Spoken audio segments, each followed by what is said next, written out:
मन। प्रश्नकर्ता कहता है, अत्यंत योग्य और अधिकारी व्यक्तियों द्वारा ऐसी कुछ रुचिपूर्ण पुस्तकें लिखी गई हैं जिनमें संसार के अस्थायी होने को तो अस्वीकार नहीं किया गया है, परंतु उसके मिथ्या होने के विचार को अस्वीकृत किया गया है। उनके मतानुसार जीवों में निम्न कोटि से प्रारंभ कर उच्च कोटि तक एक श्रेणीबद्धता है और हर स्तर पर शरीर रचना की जटिलता बिना किसी बाहरी अथवा जाने जा सकने वाले परिणाम के चेतना की गहराई, विस्तार और तीव्रता को सुयोग्य बनाती है और उसे प्रतिबिंबित करती है। एक सर्वोच्च नियम चेतना की प्रगति और समृद्धि और इसकी असीम संभावनाओं को प्रकट करने हेतु विभिन्न आकृतियों के विकास को पूर्णतः नियंत्रित करता है। महाराज जी कहते हैं, यह सत्य हो सकता है अथवा असत्य भी हो सकता है, और यदि ऐसा होता भी हो तो भी यह मन के दृष्टिकोण से है, परंतु वस्तुतः तो संपूर्ण जगत महादाकाश केवल चेतना चिदाकाश में ही स्थित है, जबकि मेरा अधिष्ठान परमाकाश में है। शुद्ध चेतना में सत्ता प्रकट होती है। चेतना में संसार की प्रतीति और विलुप्त होती है। जो भी है मैं है, जो भी है मेरा है। सारे प्रारंभों से पूर्व और सारी समाप्तियों के पश्चात मैं हूँ। सबकी सत्ता मुझ में है। मैं हूँ में जो प्रत्येक जीव में स्फुरित होता है, यहाँ तक कि अस्तित्व की धारणा भी मेरे अभाव में असंभव है।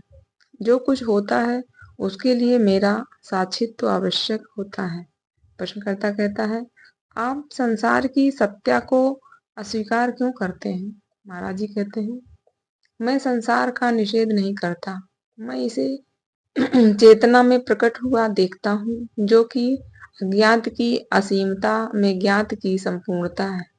जिसका प्रारंभ और अंत होता है वह मात्र प्रतीति है। संसार प्रतीति होता है, यह तो कहा जा सकता है, परंतु संसार की सत्ता है ऐसा नहीं कहा जा सकता। काल के किसी पैमाने पर यह संभव है कि कोई प्रतीति दीर्घ काल तक बनी रहे और किसी अन्य पैमाने पर अल्पकालिक, परंतु सारतः दोनों का एक ही परिणाम है। जो कुछ भी काल से सीमित है अस्थायी होता है और उसकी सत्यता नहीं होती है। प्रश्नकर्ता कहता, पर निश्चित ही आप अपने चारों ओर के संसार को देखते हैं, आप बिल्कुल सामान्य तरीके से व्यवहार करते हैं। महाराज जी कहते हैं, ऐसा तुम्हें प्रतीत होता है। तुम्हारे लिए जो वस्तु चेतना के संपूर्ण क्षेत्र को व्याप्त कर लेती है वह मेरे लिए कण भर है।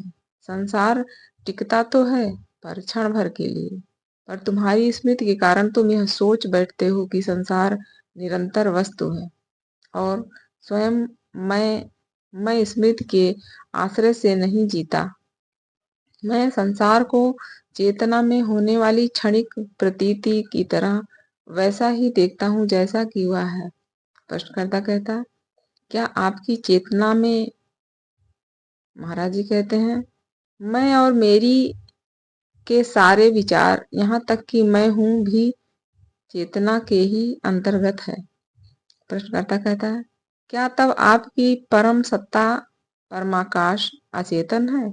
महाराज जी कहते हैं, अचेतन का विचार भी चेतन के ही अंतर्गत है।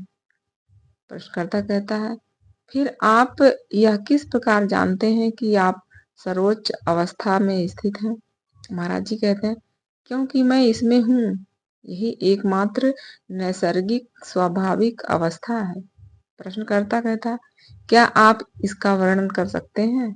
महाराज जी, केवल निषेधात्मक शब्दों से ही, जैसे कि कारण रहित, स्वतंत्र, संबंध रहित, अखंड, असृष्ट, निष्कंप, अतर्क्य, प्रयास के द्वारा अप्राप्य आदि आदि प्रत्येक विधेयात्मक परिभाषा स्मृति से उठती है और इस कारण प्रयोग किए जाने हेतु अनुपयुक्त होती है और मेरी अवस्था सर्वाधिक वास्तविक है। अतएव यह संभाव्य है, बोधगम्य और प्राप्य है। प्रश्नकर्ता कहता है, कहीं ऐसा तो नहीं कि आप निरंतर ही किसी स्वनिर्मित भ्रम में डूबे हुए हों? महाराज जी कहते हैं, भ्रम या विभ्रम मनोगत और शब्दगत स्तर पर अस्तित्वमान होता है। यह निद्रा अथवा मूर्छा में लुप्त हो जाता है और समय बीतने पर पुनः लौट आता है। मैं अपनी स्वयं की अवस्था स्वरूप में ही निरंतर अभी इस क्षण में हूँ। अतीत और भविष्य मन में होते हैं, मैं अभी इस क्षण में हूँ। प्रश्नकर्ता कहता है, संसार भी इस क्षण में है। महाराज जी, कौन सा संसार? प्रश्नकर्ता, हमारे चारों तरफ का संसार। महाराज जी, यह तुम्हारा संसार है जो तुम्हारे मन में है, ना कि मेरा। तुम मेरे विषय में क्या जानते हो? जबकि तुमसे हो रही मेरी बातें भी केवल तुम्हारे संसार में ही है। तुम्हारे पास यह विश्वास करने के लिए कोई कारण नहीं कि तुम्हारे और मेरे संसार समान है।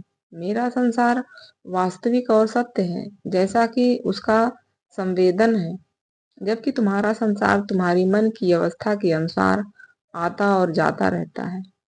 तुम्हारा संसार तुम्हारे लिए अपरिचित सा है और तुम उससे भयभीत रहते हो। मेरा संसार मैं स्वयं हूँ। मैं वैसा ही निर्भय निश्चिंत हूँ जैसा कोई अपने घर में होता है।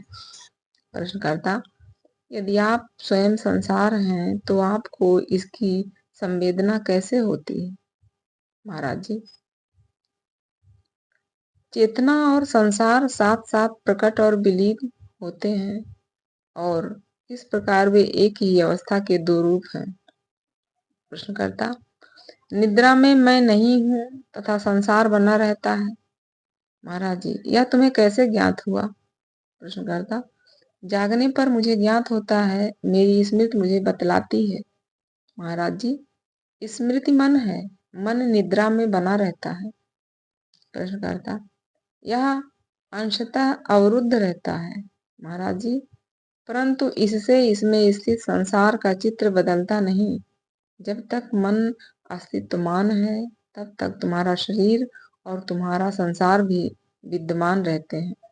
तुम्हारा संसार मनोनिर्मित स्वगत मन में परिसीमित, आंशिक, अस्थायी, व्यक्तिगत होता है और स्मृति के धागे में बंधा झूलता रहता है।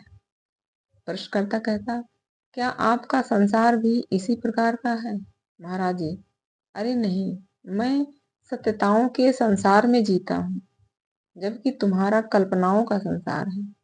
तुम्हारा संसार व्यक्तिगत, निजी, पृथक, संकीर्ण और घनिष्ठता सिर्फ तुम्हारा अपना है। ना तो अन्य कोई इसमें प्रविष्ट हो सकता है, ना तुम्हारी तरह देख सकता है, ना तुम्हारी भावनाओं को अनुभव कर सकता है और ना तुम्हारे विचारों को विचार सकता है। तुम अपने संसार में सचमुच अकेले हो, अपने सदा बदलते उस स्वप्न में बंद जिसे तुम जीवन समझते हो। मेरा संसार खुला संसार है, जहाँ सबका स्वागत है, जो सबके लिए उपलब्ध है। मेरे संसार में संवाद है, अंतर्दृष्टि है, प्रीति है, वास्तविक श्रेष्ठता है। इसमें प्रत्येक परिपूर्ण है और परिपूर्णता प्रत्येक के रूप में व्यक्त है। सब एक है और एक सब है। प्रश्नकर्ता कहता, क्या मेरे संसार की तरह आपके संसार में भी अनेक वस्तुएं, लोग आदि हैं? महाराज जी कहते हैं, नहीं, मैं अपने आप से परिपूर्ण हूँ।